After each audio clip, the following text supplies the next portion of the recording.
This is your number one source for brainwide news, and you're listening to SCN.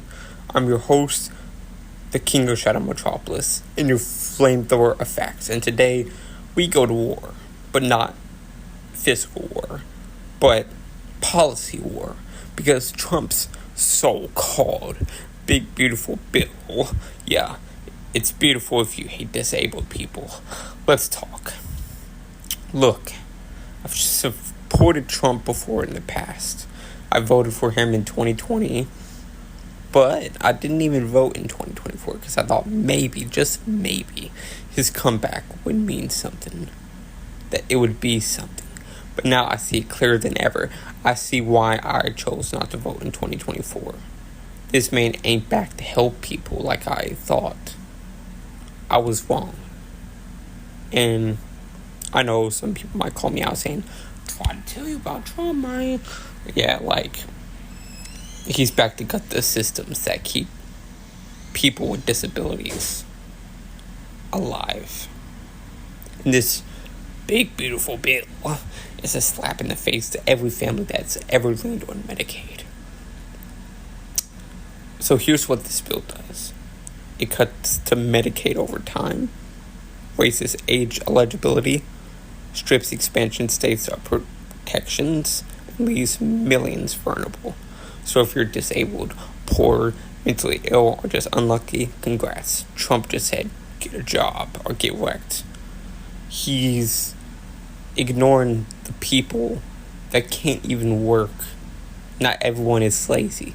Some people are physically disabled in wheelchairs, are not able to physically work. You know who's affected. People like you. Because why else would you have clicked on this?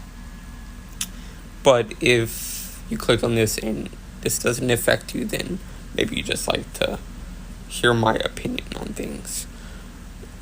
But this affects people like me and people in my circle, and it affects millions of Americans. That's the most saddest part about it.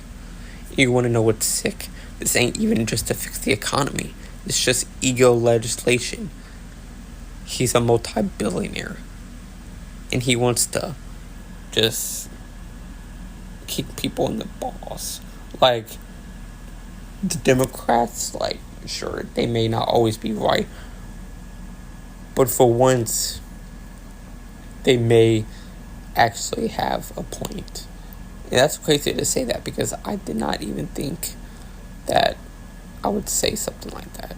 But I'm not blind. I'm aware. I'm politically aware.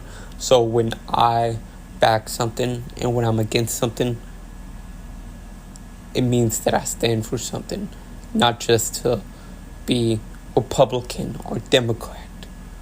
It means I'm an American.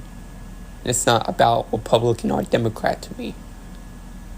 Trump claimed to make America great again, but all he's done is backed Israel.